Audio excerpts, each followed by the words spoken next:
If you're loving the Bible Brief, will you take just a moment to leave us a review on Apple Podcasts or Spotify? We're having hundreds of people every week try out the show, and we want you to help even more discover the Bible Brief. Potential listeners depend upon your reviews to learn why they should listen. So will you do us a favor? Leave us a review on Apple Podcasts or on Spotify.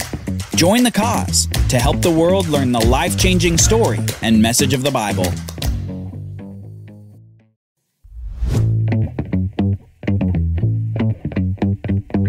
God has descended upon Mount Sinai and the people fear. But Moses comes before God to receive the instructions of the Sinai covenant. On the Bible Brief.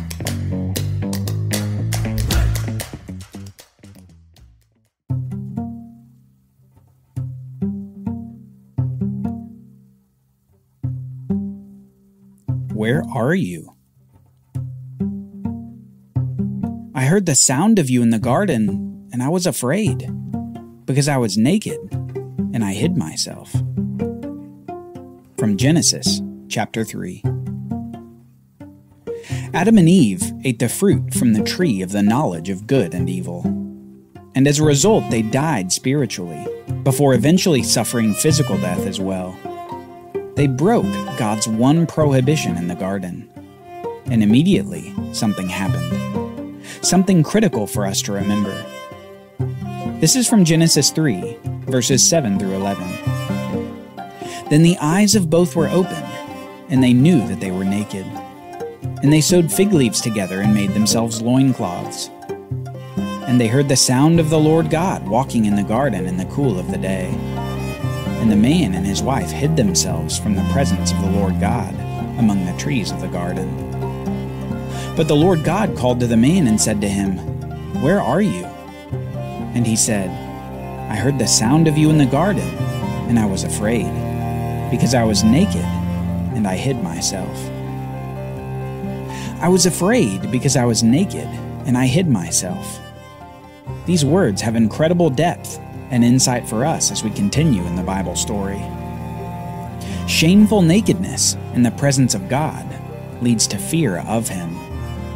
And not only that, but there's something that this first couple understood about themselves that led them to create barriers between their shameful nakedness and God's presence. They made fig leaf loincloths, and they hid themselves. 2 layers of separation. But why? Why hide and separate themselves from God? Why prove out their own sinfulness with the very actions of clothing themselves and hiding themselves? Well, the answer to that is fear. This fear is something that the Israelites tasted there at the foot of Mount Sinai. God had descended in a magnificent and foreboding manner, with thundering, lightning, smoking, and fire, not to mention the loud trumpet emanating its sound out of the billowing cloud of smoke.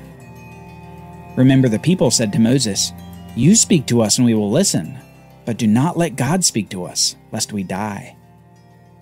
Moses then responds saying, "Do not fear, for God has come to test you, that the fear of Him may be before you, that you may not sin." Isn't that an odd statement from Moses? In one breath he says, "Do not fear," and in the next breath he says that the fear of God is actually intended to be before the people, so that they may not sin. In some ways he says, "You're fearing God wrongly." The fear of God isn't to push you away from Him. The fear is to motivate your own purity. And then, as if to prove his point, Moses approaches this dark, tumultuous cloud where God is, while the people stand far off. And then, to begin a significant section of the Bible, elaborating and expanding upon the 10 Commandments, God begins to give instructions for how to worship Him to Moses that he is to communicate to the people. Notice here that this method of worship looks a lot like how Abraham and others earlier in the Bible worshiped God. We read this in Exodus 20, starting in verse 22. The Lord said to Moses, "Thus you shall say to the people of Israel, You have seen for yourselves that I have talked with you from heaven. You shall not make gods of silver to be with me, nor shall you make for yourselves gods of gold. An altar of earth you shall make for me, and sacrifice on it your burnt offerings and your peace offerings, your sheep and your oxen. In every place where I cause my name to be remembered, I will come to you and bless you. If you make me an altar of stone, you shall not build it of hewn stones, for if you wield your tool on it, you profane it. And you shall not go up by steps to my altar, that your nakedness be not exposed on it. Do you remember how Abraham seemingly made altars everywhere he went in the land of Canaan? He was honoring the one true God with his simple worship of building these mounds for memory, for sacrifice, and for worship. And the first commands that God gives the nation after the 10 Commandments are commandments for the simple worship in the same manner as their forefathers. Memorials of God's actions are to be made with small mounds, not even tall enough to require steps to go up to the altar. And that's for a reason related to the very beginning. God says, "You shall not go up by steps to my altar, that your nakedness be not exposed on it." Notice here that God is providing a command that helps the people stay away from exposing their shameful nakedness. His regulations for worship are to help the people live a life that honors God despite their sinful condition. His commands are, in a way, providing legal coverings that allow one to approach this fearful God in an appropriate worshipful way. They are to promote a life of holiness, set-apartness, and worship in his chosen nation. This nation of Israel, chosen to be a nation to serve as priests, as go-betweens for all the nations of the world, to live separate and holy lives, showing God to the nations outside of Israel. As Moses said, the fear of the Lord should lead to a less sinful life as the nation of Israel follows the commands of God. But these commands aren't merely commands. Remember, they're part of another covenant that God is making in history. This covenant is called the Sinai covenant, and its laws and instructions are included in the vast section of the Bible between Exodus chapter 19 all the way through the end of the book of Deuteronomy. We're not going to go through all these commands, but we will summarize several of the important aspects of this Sinai covenant as we continue through the narrative. Because in the midst of these laws being expressed, there's also a story that informs and elicits the laws as they're given by God through Moses. As we move through the Sinai covenant narrative, keep in mind that there are expressions of laws and teachings that we simply won't have time to address in this narrative walkthrough of the Bible. Okay, so after these initial instructions about the simple worship of God that the people can do with memorial altars, God then tells Moses many more regulatory practices for the nation. First, he gives regulations regarding slavery, which in the ancient world most commonly involved contractually committing oneself to another's service until a debt to them was paid off. Essentially, instead of paying back a debt with money, you would pay it back with exclusive labor to the party that you owed payment to. As you can imagine, this practice was ripe for abuse, and God put regulations on the practice to ensure that Israel maintained the essential humanity of the slave, even if that person's labor was owned by another. Next, God gives regulations around restitution. That is, what should happen when another person wrongs someone in Israel? What about temporary injury? What about unintended killing? There are lots of questions like these that God answers. But within these regulations, a principle pops up that you may recognize, and it expresses the essential justice principle in the Bible. It's the justice principle of this: an eye for an eye, tooth for tooth, hand for hand, foot for foot, burn for burn, wound for wound, stripe for stripe. From Exodus 21:25. The principle can be expressed in this way.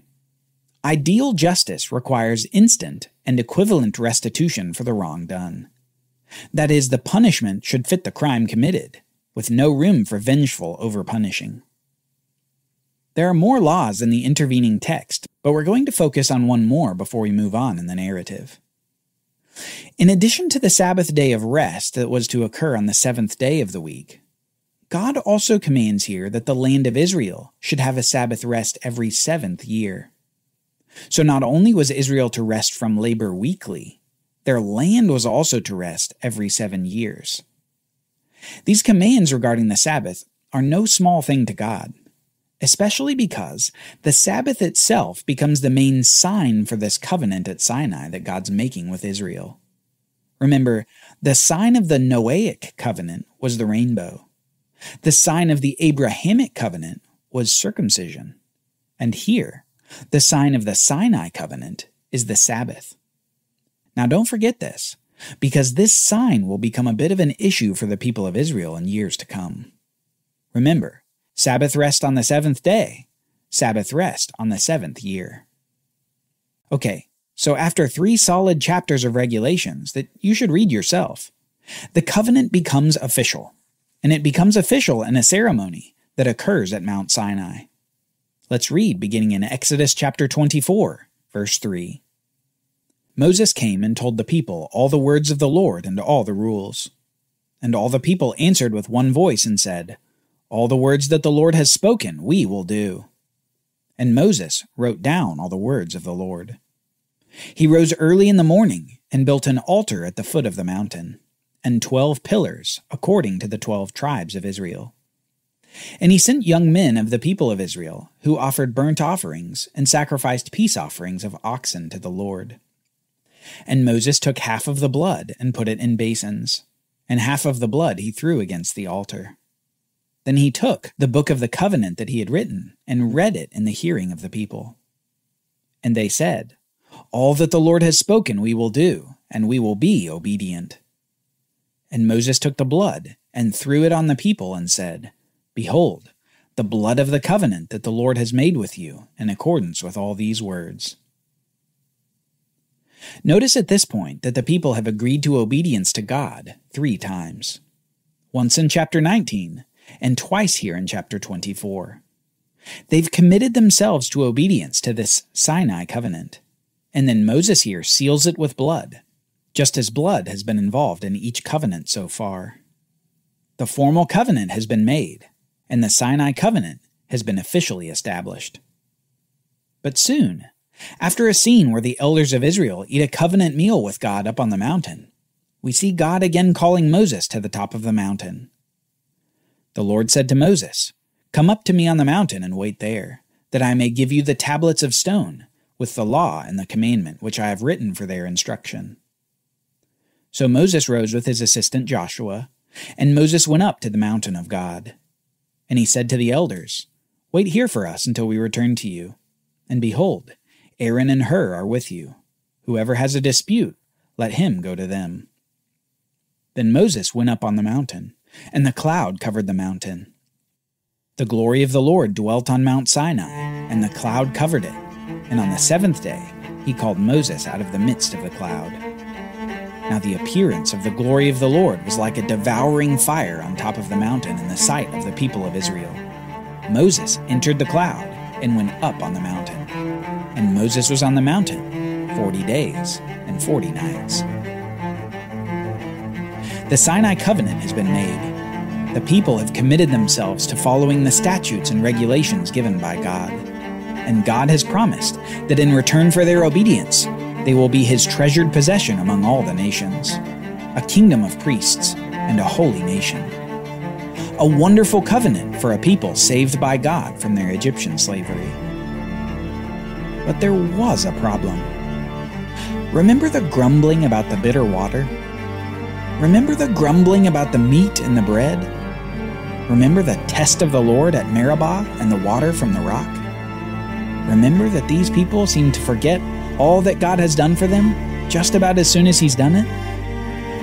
Well, let's just say that 40 days and 40 nights was a long time to wait for Moses up on that mountain, because a lot can happen in 40 days. Join us next time as Moses comes down the mountain and finds something grotesque.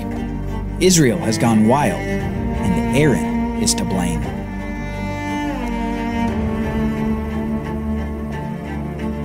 The Bible Brief is brought to you by the Bible Literacy Foundation, dedicated to helping people like you learn the Bible.